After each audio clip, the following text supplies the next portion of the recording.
I'll never forget the moment Derek Shaw told me I was being replaced. I sat across from him in his glass-walled office, expecting the promotion I'd been promised for months. Instead, he leaned back in his leather chair and smiled that smug smile I'd grown to hate. "Emily, we're making some changes to the data team. You'll be training your replacement to ensure a smooth transition." The words hit me like cold water.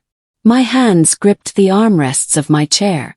I'd given this company 15 years of my life. I'd built their entire data system from nothing. And now this. Derek kept talking about fresh perspectives and modernization, but I barely heard him. My mind was already racing, calculating what this meant. He wasn't firing me outright. He was making me train someone to take everything I'd created. When he finished, I forced myself to smile. "Of course, Derek. I'll make sure he's fully prepared." As I stood to leave, my hand trembled on the door handle. But when I looked back at him, my eyes were ice cold. "You'll regret this." I wasn't always this angry. 15 years ago, I'd started at Northstone Analytics as a junior data analyst, eager and optimistic. Back then, the company had no real data infrastructure. Everything was scattered across random spreadsheets and outdated software. I volunteered to organize it all. I spent nights and weekends building a comprehensive database system that tracked every client, every project, every metric that mattered. It became the backbone of the entire company. I was loyal. I believed that hard work and dedication would be rewarded. When Derek joined the company 5 years ago as a project manager, I helped him learn the ropes. He was charming and ambitious, always telling me how valuable I was. "Stick with me, Em," he'd say over coffee. "I'll take care of you when I move up." I believed him. I covered for his mistakes when he miscalculated budgets. I fixed his reports when numbers didn't add up. I made him look good because I thought we were a team. That memory felt like poison now. Everything changed when Derek got promoted to Director of Operations 2 years ago. I congratulated him sincerely, even brought champagne to celebrate with the team. I thought my loyalty would finally pay off. Instead, Derek began slowly erasing me from the work I'd created. Reports I'd spent weeks preparing suddenly had his name on them. "Prepared by Derek Shaw," appeared on documents I'd written. In meetings with executives, he presented my analysis as his own insights. The first time it happened, I thought it was a mistake. The second time, I pulled him aside. "Derek, that quarterly analysis was my work. You didn't even change the formatting." He gave me that smile again. "We're a team, right? What's mine is yours, what's yours is mine. Don't be so territorial, Em." But it kept happening. My contributions became invisible while his profile rose. That's when I started doing something I'd never done before. I began saving every email, every project file, every piece of documentation that proved what I'd built. The exclusion started subtly. Derek stopped copying me on certain email threads. I'd arrive at the office to find meetings had happened without me. When I asked about them, he'd wave it off. "Just administrative stuff.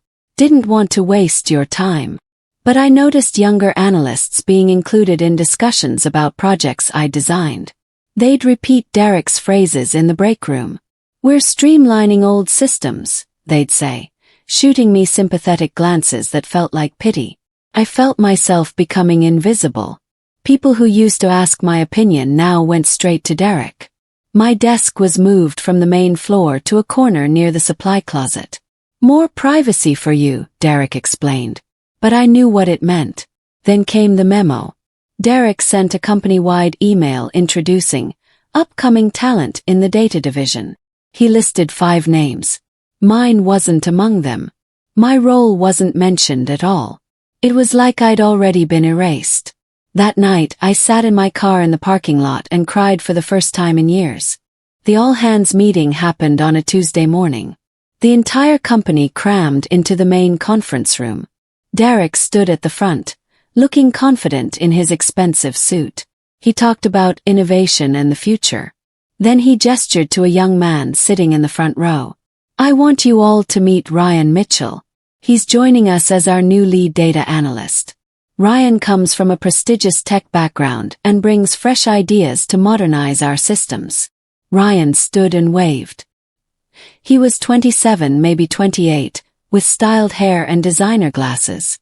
Confident to the point of arrogance. My stomach twisted when Derek continued.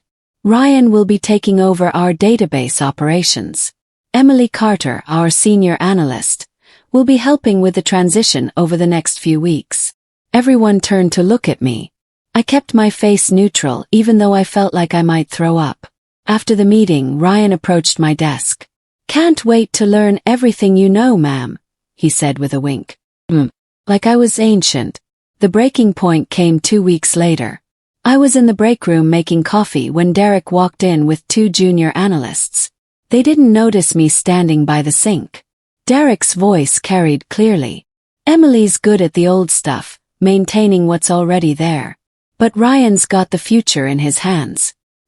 He understands modern data architecture in ways she never could." The analysts laughed.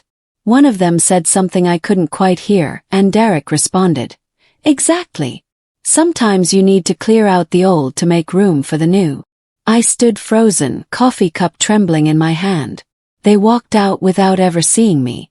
That night, I stayed late after everyone else had gone home.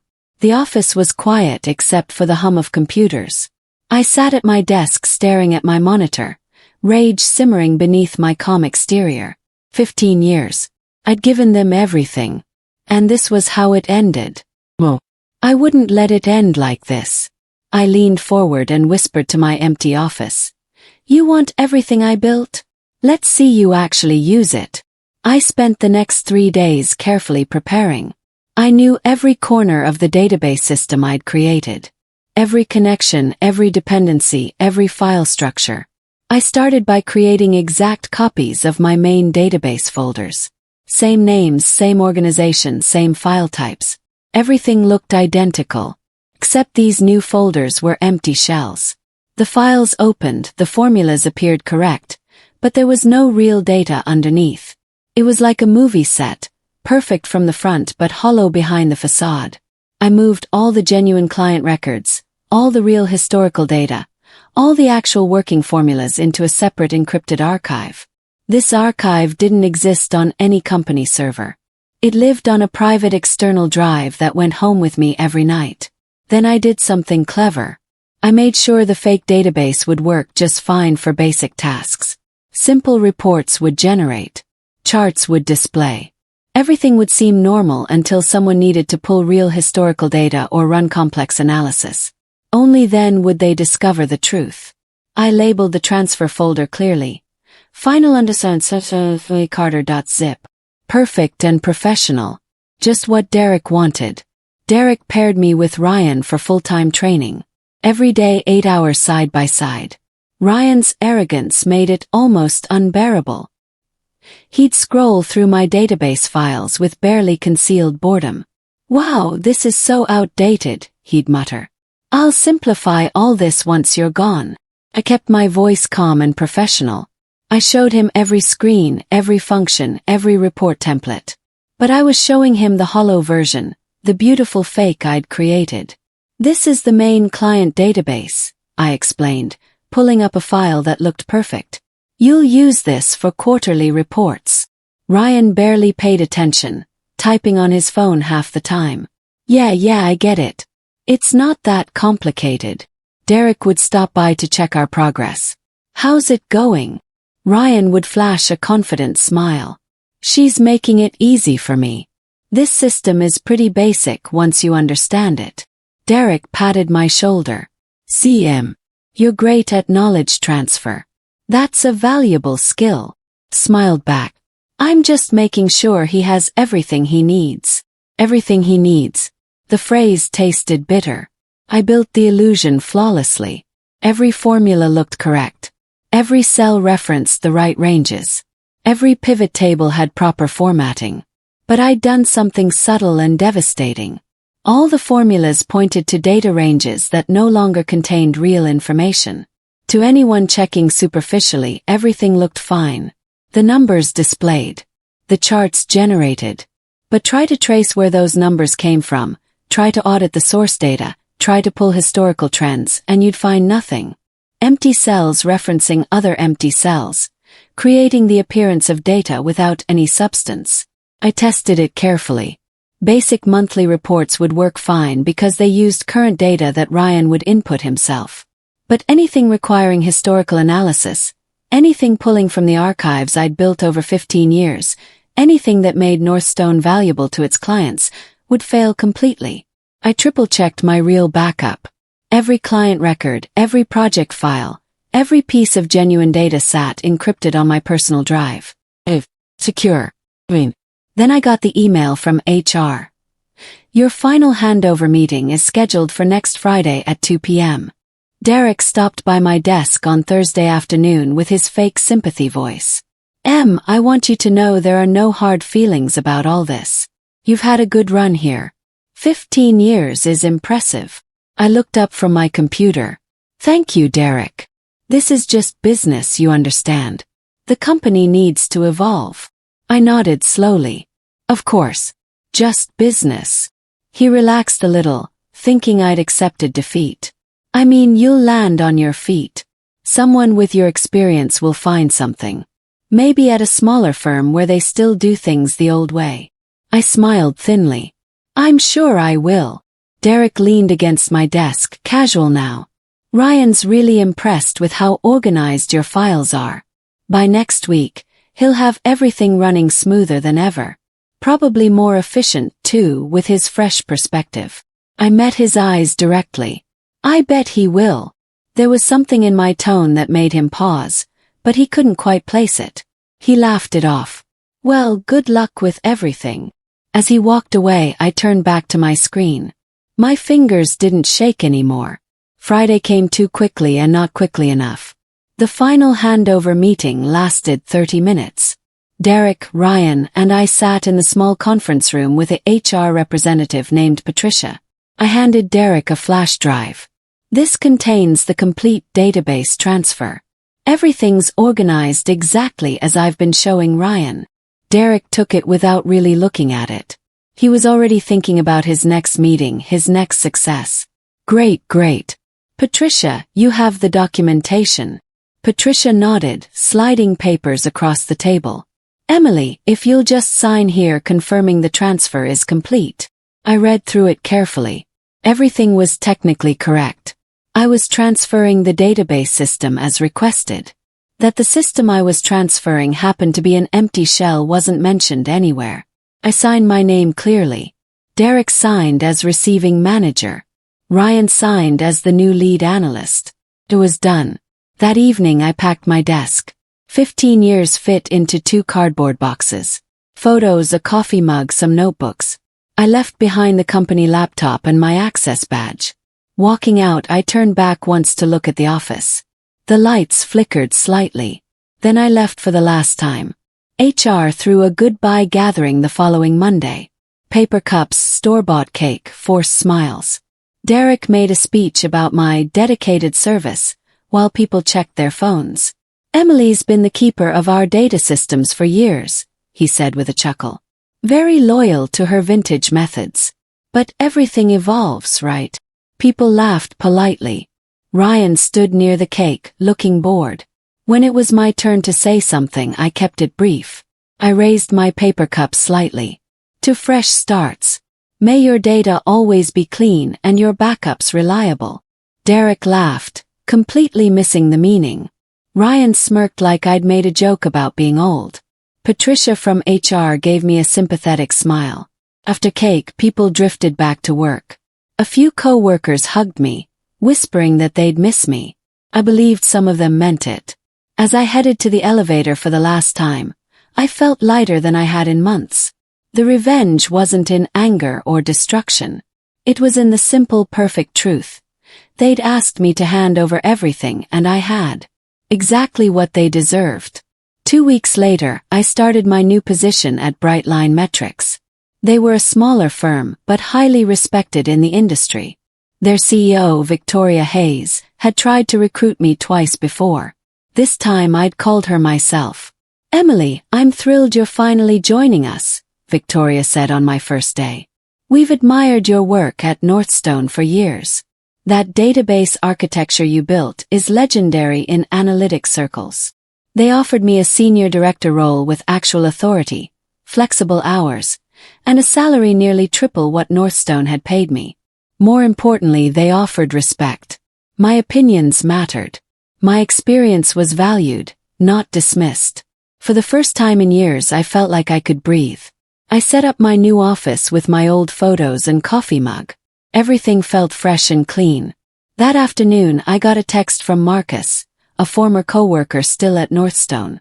What did you do? Everything's crashing here. Derek's losing his mind. I stared at the message for a long moment. Then I turned off my phone and got back to work. Whatever was happening at Northstone wasn't my problem anymore. According to Marcus, the problem started small. Ryan tried to generate the monthly client report that Tuesday. The template opened fine. He input the current month's numbers like I'd shown him. Everything seemed normal. But when he tried to compare against historical data, the cells came back blank. He assumed it was a formula error and tried to fix it. That made it worse. By Wednesday, the finance team needed quarterly projections. Those required pulling trends from the past 3 years to forecast future growth. Ryan opened the historical database files. They displayed properly, showing all the right column headers and formatting. But when finance tried to analyze the numbers, they discovered there was nothing there. Empty cells formatted to look full. Charts generated from nothing. Derek insisted it was just a sync issue and told Ryan to reboot his computer. Ryan did. Nothing changed. By Thursday, panic started spreading. Client data seemed to be missing. Project histories had vanished. Nobody could generate reports that compared current performance to past benchmarks. The CFO, Mr. Thompson, demanded the last quarterly report by Friday morning. It was a report I'd generated every quarter for 15 years. Ryan stayed late Thursday night, frantically clicking through files, growing more desperate by the hour. Nothing worked. Friday morning, the database completely collapsed. Not dramatically, just quietly stopped functioning for anything important. Basic current data entry still worked fine. But any report requiring historical analysis, any comparison to past performance, any trend forecasting, all of it failed. Ryan sat at his desk, face pale, surrounded by confused analysts. Derek stormed over. What's happening? Why aren't the reports ready? Ryan's voice shook slightly. I followed Emily's system exactly. Everything she showed me. But the historical data isn't there. I don't understand. Derek's face reddened. What do you mean it's not there? We did a complete transfer. She signed off on everything. Ryan pulled up file after file on his screen, showing Derek the hollow shells. Look, the files are here. The structure is right. But there's no actual data inside them. Derek stared at the screen, understanding dawning slowly. She must have screwed something up before leaving. Probably deleted files by accident. But Ryan shook his head, pulling up the transfer documentation. She signed this. You approved it. Everything's documented as complete. Mr. Thompson appeared at Derek's shoulder. His voice cold. I need that quarterly report on my desk in 1 hour. Derek waited until late Friday afternoon before calling me. I was at Brightline working on a genuinely interesting project when my phone rang. Unknown number. I almost didn't answer. Hello. Hey, Emily. Derek here. His tone tried for casual but missed by miles. How's the new job? It's wonderful, thank you. Silence. Then, listen, we're having a small technical hiccup with the database. You wouldn't still have that backup archive you used to maintain, would you? I let the pause stretch. Oh no. I transferred everything during the handover. Remember. You have the signed documentation. Right. But I mean like a personal backup. Sometimes people keep copies for reference. Derek, you told me the transition was complete. Ryan has everything he needs. My voice stayed pleasant, professional. He tried a different approach. The thing is, Some of the historical data seems to have gotten corrupted somehow during the transfer. We're just trying to figure out. That's strange. Everything was working perfectly when I left. Did you try checking the file paths? Sometimes if folders get moved, the references break. Yeah, Ryan tried that. Listen, would you consider coming back for a day or two? We'd pay you as a consultant, of course. I'm afraid I'm completely booked with my new position. I'm sure Ryan can figure it out. He seemed very confident about modernizing everything. Another long pause. Derek's voice dropped lower. Emily, please. This is serious. I'm sorry, Derek, but like you said, I'm from the old way of doing things. Ryan has fresh perspectives. I'm sure he'll find a solution. I heard him take a breath, trying to control himself. Right, course. Well, thanks anyway. I ended the call and sat quietly for a moment. Then I smiled and went back to work. Northstone's upper management launched an internal investigation the following week. According to Marcus, who kept me updated despite my protests, it was brutal. Mr. Thompson brought in the VP of Operations and the head of IT. They demanded to know how 15 years of critical data had vanished. Derek tried to blame me, suggesting I'd sabotaged the system before leaving. But I'd been too careful for that. Every file I'd transferred was documented. Every signature was in place.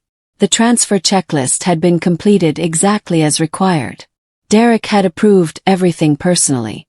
The IT team tried to recover data from server backups, but my fake database had been carefully created to pass their standard backup protocols. The empty shells backed up perfectly fine because there was nothing wrong with them technically. They just didn't contain actual data. Then the auditors found something else. They started reviewing Derek's performance over the past 2 years, and discovered patterns.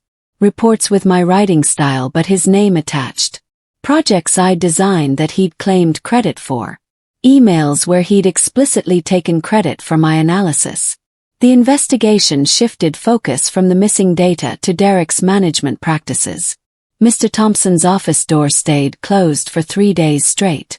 On Wednesday morning, an anonymous email hit the executive distribution list. The subject line read, Integrity Audit Evidence.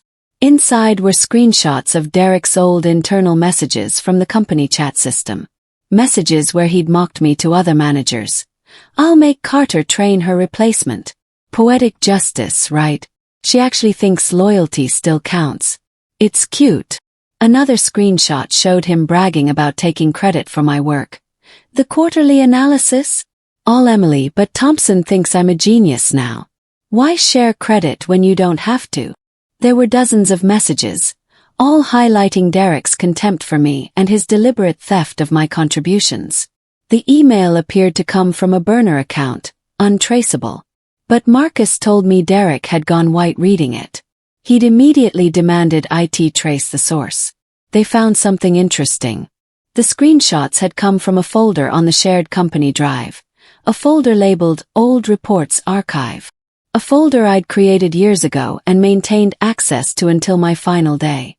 Derek had never thought to check what else might be stored there. The executives called an emergency meeting. Derek was suspended pending a full review. The legal department got involved. Clients, confused about missing reports and incomplete data, started threatening lawsuits. Derek's fall was swift and absolute. By the end of the month, he was officially terminated. Not just fired but blacklisted throughout the industry. The investigation revealed not only his theft of my work but also his gross negligence in managing the data transition. Ryan was demoted back to analyst level. His brief moment of glory ended before it really began. He hadn't done anything malicious, but his arrogance and incompetence had made everything worse. Northstone's reputation took a serious hit. Clients pulled contracts. Industry publications ran stories about the data management failure. The company's stock price dropped. Mr. Thompson had to personally call clients to apologize and promise remediation. Meanwhile, at Brightline, things were going beautifully. Victoria had put me in charge of overhauling their entire data infrastructure. I was building something new, something better than what I'd created at Northstone. One afternoon, Victoria stopped by my office. "Emily, I wanted you to know we just signed Northstone's biggest former client. They specifically asked for you to handle their account." I looked up from my computer, surprised. "Really?" "They said they'd rather work with the architect who built the system than the company that lost it." Smiled. "I'd be happy to help them."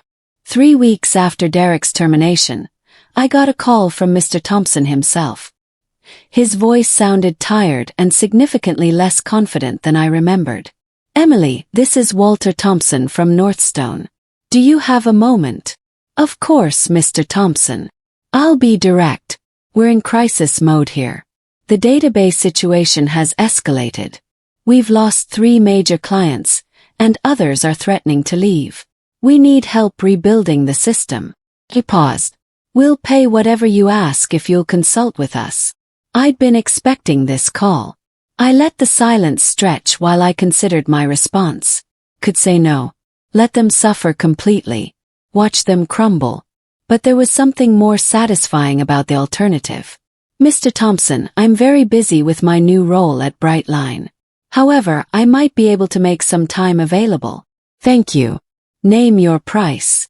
"Triple my old salary. Per day. Minimum 10 days contracted in advance. And I work on my schedule, not yours." I heard him swallow hard. That's very expensive. The alternative is losing more clients and possibly facing lawsuits for breach of contract. Your choice." Another pause. "Agreed. When can you start?" Walking back into Northstone felt surreal. The building looked the same, but everything had changed. The receptionist who'd barely nodded at me before now greeted me warmly. "Miss Carter, so good to see you. Everyone's been hoping you'd come." People I'd worked with for years suddenly wanted to talk to me. They stopped me in hallways to apologize for not standing up for me earlier. Some of them meant it. I was given a temporary office on the executive floor, something I'd never had in 15 years of employment. The irony wasn't lost on me. Ryan wouldn't make eye contact when I passed him in the hallway. He'd been moved to a small desk in the corner, working on basic data entry. The fall from his brief moment of glory had been hard. But I didn't feel sorry for him. Arrogance always carries a price. Mr. Thompson met with me that first day, laying out the full extent of the damage. "We need the client databases restored. Historical project data recovered. Everything functional within 2 weeks if possible." "I'll see what I can do," I said neutrally. That afternoon, as I set up my laptop, I saw something that made me pause. Derek's old office was empty. His nameplate removed. Someone had already repainted the walls. I'd been back at Northstone for 3 days when I ran into Derek. I was waiting for the elevator, reviewing notes on my tablet, when I heard his voice. "Emily." I looked up. He stood a few feet away, holding a cardboard box. His expensive suit looked wrinkled, his confidence shattered. "Derek." The elevator arrived, doors opening. We both hesitated, then stepped inside. The silence was heavy. Finally he spoke. "You did this to me." Kept my eyes forward. "No, Derek. You did this to yourself. I just trained your replacement exactly like you asked. You sabotaged the database. You destroyed everything. I transferred exactly what was documented. You signed off on it. There was no sabotage." The elevator descended. "You could have helped when I called. Instead, you let everything collapse." I turned to face him directly. "Like you helped me. Like you valued my loyalty. Like you protected my work instead of stealing credit for it." He had no answer for that.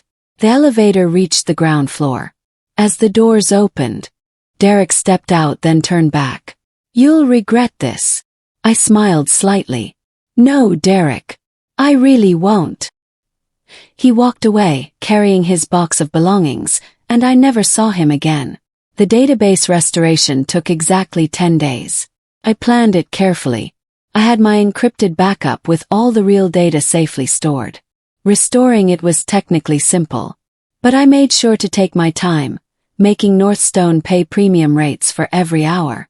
I also made significant improvements. New security protocols to prevent unauthorized access. Better documentation so the system wasn't dependent on any single person. Training programs for the entire data team.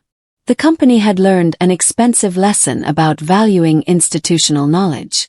Mr. Thompson personally attended the final presentation. Emily, this is remarkable work. The system is not only restored but significantly improved. He nodded. I built in safeguards. Multiple people now have full training. You won't face this situation again. I wish we'd appreciated what we had when you were here. So do I, Mr. Thompson. He cleared his throat. Would you consider coming back permanently? We could offer you a director position, significant salary increase. No, thank you. Brightline is my home now. But I'm happy to continue consulting on specific projects at our established rate. He accepted that. What choice did he have? The official audit report was released company-wide a few days later. It detailed Derek's misconduct, the management failures, and the systematic undervaluing of critical personnel. My name appeared throughout, always described as the architect of the original system, and irreplaceable institutional knowledge. Reputation restored. Justice served. I finished my consulting contract with Northstone and returned to Brightline permanently. Victoria offered me a director position overseeing all data operations. Accepted gladly. My new team was talented and eager to learn. I made sure to mentor them properly, teaching them not just the technical skills but the importance of documentation and knowledge sharing. Never let someone convince you that loyalty means silence, I told them during a team meeting. Your work has value. Make sure you get credit for it. My reputation in the analytics community grew. Industry publications ran articles about the Northstone data crisis and how proper knowledge management could prevent similar disasters. I was invited to speak at conferences, consulted for major firms, and finally received the recognition my work deserved. One afternoon, I was reviewing a new client proposal when a notification popped up on my laptop. A message on the professional networking site. I almost ignored it, then saw the sender's name. Derek Shaw. Curious despite myself, I opened it. Hey Emily. Heard you're leading Brightline's data division now. Impressive turnaround for you. I'm currently between positions. Any chance you're hiring? I stared at the message for a long moment. I read Derek's message 3 times, feeling emotions I couldn't quite name. Anger had faded weeks ago. Now there was just a quiet sense of completion. My fingers moved across the keyboard, typing slowly and deliberately. Derek, thank you for reaching out. I'm afraid we're not going in that direction right now. Best of luck with your search. I paused before sending, considering if I should say more. Then decided against it. Some things didn't need explanation. I clicked send and leaned back in my chair. Through my office window I could see the city skyline. The sun was setting, painting everything gold and amber.